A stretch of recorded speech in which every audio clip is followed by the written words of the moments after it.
Hi, my name is Theresa Phamduy. I'm 35 years old, and I'm a principal data scientist at L'Oreal Research and Innovation. My name is Paul Phamduy. I'm 34 years old, and I'm a senior systems engineer at Raytheon Technologies. My name is Tim. I'm one of the pediatric senior residents at Connecticut Children's Medical Center, and I am 32 years old this year. Hi, my name is Anthony. I'm 30 years old and I am an optometrist at Harvard Square Eye Care. Hi, my name is Catherine Phamduy. I am 27 years old and I'm a family medicine resident at the Brown University. All five of us were born and raised in Lowell, Massachusetts. We're a Vietnamese American family, and we all went to City Magnet School for K through 8.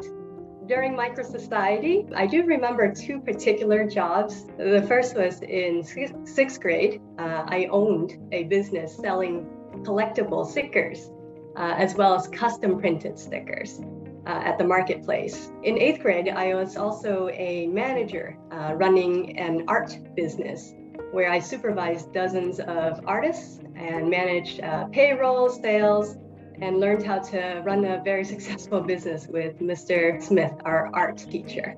I remember having two jobs. The first one was being an artist, also with Mr. Smith. Made really cool clay sculptures, and I really enjoyed that because I get to kind of use my creativity to make whatever I wanted. The other job that I kind of remembered a lot was being a lawyer. I didn't like that one too much because I think I lost I lost all my cases there. So that wasn't too fun. But I remember those two the most. When it comes to the jobs I've had at MicroSociety, the first, as Paul had mentioned, was our art teacher, Mr. Smith. Was a fun time. I first worked there as an employee, just making random bits of art, and then kind of upgrading to the position of manager. And that was kind of a different way of working or experiencing MicroSociety, in which I feel like helps me develop a little bit of the leadership down the line. I think one of the most memorable jobs was also similar to Theresa and Timothy, working in the marketplace. I remember working with my cousin Anne, and we owned a very, very successful business. We did a lot of origami, and we would go and get a lot of paper and buy it for just a few mogans. And I actually did some digging earlier, and I actually found some mogans here in my closet here. This is the front of it, and this here is the back of it. Yeah, there we go. We were really crafty and made a lot of different things that we would sell at the marketplace. And by the end of it, we were the most successful business. And I know she was the richest in her class, and I was the richest in my class towards the end. I think together we made about 5,000 or 6,000 mogans overall. So that was a lot of fun. You can get a job at the, in this MicroSociety when you reach 4th grade.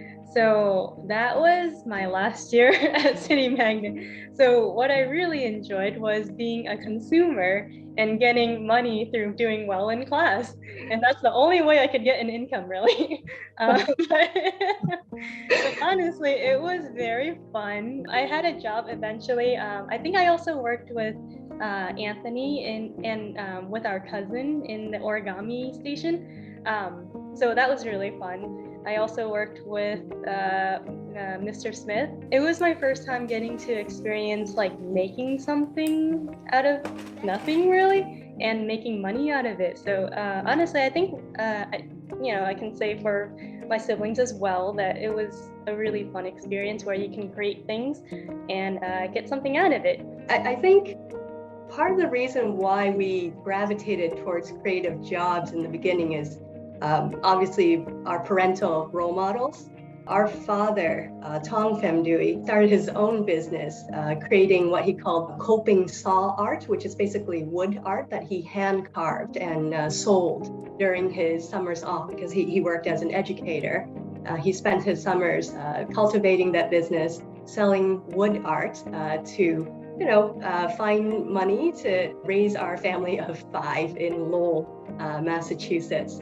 And so for us, it was a very natural progression of hey, gravitate towards creative arts, create something from raw materials, sell it to someone who finds value in it, and then use that money towards your other goals, whether it's raising a family, going towards some other educational goal, some other life attainment. So for us, for at least me, it was very, very natural following those same footsteps. Yeah, there's a little bit of a contrast between like a creative, making things out of clay job to becoming a kind of like engineer or I guess medical decision-making mindset. A lot of it is already set for you. But I do find other outlets in which I find that the creative side comes out a little bit easier. And it's kind of in the way of, or in the form of the entrepreneurial spirit, right? Like in MicroSociety, you could be anything. If you came up with an idea, heck, like selling origami, you were successful because, you created a thought and then turned it into reality. And so for me, a lot of what I do, medicine aside, outside of medicine is a lot of creative problem solving, so to speak. And that's kind of taken on a whole world of its own.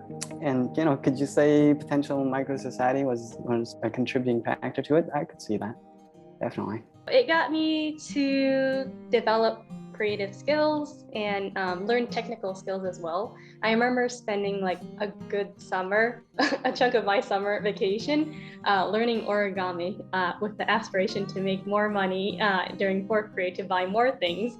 And so that was a great motivator. But I guess I learned that I was a more tactile learner. I like to learn things by hands-on activities. Like that's how I'm able to actually do a lot of procedures like in clinic now, which is really fun and I love doing it. I love my job. There are certain skills that I had learned in micro, what I did on a day-to-day basis that I think kind of apply, maybe not directly to what I do today, but the ideas, such as being like detail-oriented. Like when it comes to folding origami, you have to fold the papers just the right way, the right angle, the right orientation.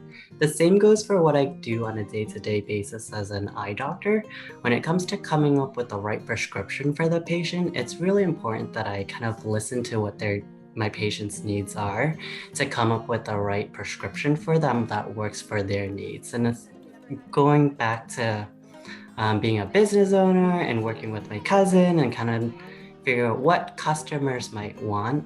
Currently, I work as a systems engineer, and I think kind of similar to that and like the jobs that I liked back in City Magnet School and MicroSociety was kind of like the creative aspect of doing something. So being an artist, making like kind of like miniature figurines or like kind of like being hands-on, kind of thinking outside the box. Those aspects kind of really, helps me in my career where I'm designing new algorithms or solutions. When I first joined L'Oreal Research and Innovation, I started as a researcher.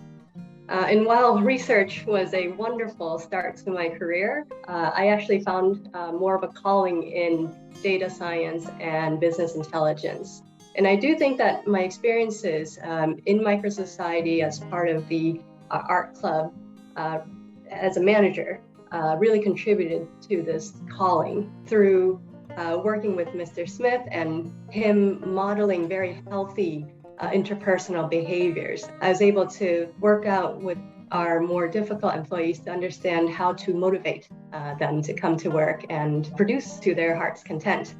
To build on products that we can then sell. In my job today, when chemists create new formulas, they rely on partners in the evaluation team, which I'm a part of, to run consumer tests and ensure efficacy of these products as well as safety. And as part of my role, I ensure that these operations are smooth, using a lot of creative data modeling and to ensure that we have the right people at the right time and doing the right job. All of it comes down to, yes, working with people, working through a lot of interpersonal or different personalities. And how do we get everyone together to do the job effectively as a team? It may not directly have to do with what I do now, but in some way, shape, or form, the skill set is transferable to, I guess, who I am now, or what I do and how I do what I do now. I would say number one would be being goal-oriented. I remember very clearly saying, you know, I want to have as much money as I can at the end of the year, so I could basically purchase whatever I wanted and not have to worry about, say, the competition. It taught me to know how to keep your eye on the prize, so to speak. And as you can imagine, with, med school or time in the Air Force, like all of that, being goal-oriented, mission-focused is super important. And sometimes you have to, ignore the noise, so to speak, and pick up the signal out of the noise. And so that kind of dovetails into the second one, which is, saving, and I call it enduring, but like perseverance, really. Just like pushing yourself through very difficult things or things that you didn't think were possible, and then trying to find a solution to problem sets that you've never faced before. I think MicroSociety is really neat in that you get to try out a lot of different functions of society, see what entails in that job, and you also get to switch around between these different jobs, which lets you see how your decisions impact somebody else. Like the products you create, is someone might buy it, and then that earnings that they get goes into a business. So you get to see a little bit of everything, which is very neat, and you get to see it at an early age. MicroSociety, especially with the concept of Mogan and currencies, I think helps kids develop the idea of value, and that value, especially in the auctions at the end of the year, is different for everyone. One person might value the same object that you're looking at a very different price point than yourself. I remember distinctly kids walking around with envelopes filled with Mogans, like fat envelopes. And it was just a wonderful experience to see kids, with their hard-earned Mogans, converting that into something, a good that they wanted to earn for themselves. Yeah, and you got to experience it more than I did. I remember there was this basketball. There was a basketball that everyone wanted. I think that went for a good 800, 900 Mogans. Oh, yeah. Did you buy it? It was in high demand. That was one of the last things that they saved towards that. You've got to imagine it's kids outbidding one another, driving up these prices, and it was just driven by kids. So you learn both the good and the bad of behaviors in an economy, basically. Oh, great time.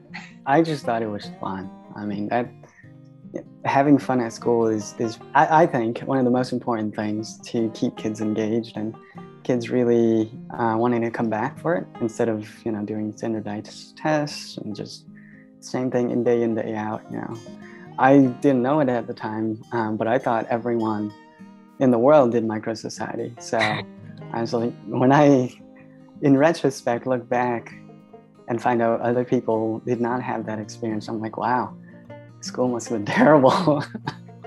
I think at the core, I guess, of the MicroSociety is, yes, it's to teach us certain life skills, organization, communication, leadership, all that really good stuff at such a young age. I think it's such a good way to incorporate it in such a fun way, which is something that I guess going from 4th grade to 5th grade to a different middle school was such a big splash, like a splash of cold water to the reality of what school is like. It makes you think oh, I'm really glad I did that. Probably just add just a big thanks to all the teachers that made the experience so wonderful. It's they all added a little bit to kind of the MicroSociety experience, and it's really fun. Yeah, I think a special shout out goes to Mr. Smith, our art teacher, who clearly has had some sort of influence on all 5 of us at some point in our MicroSociety career. So thank you, Mr. Smith.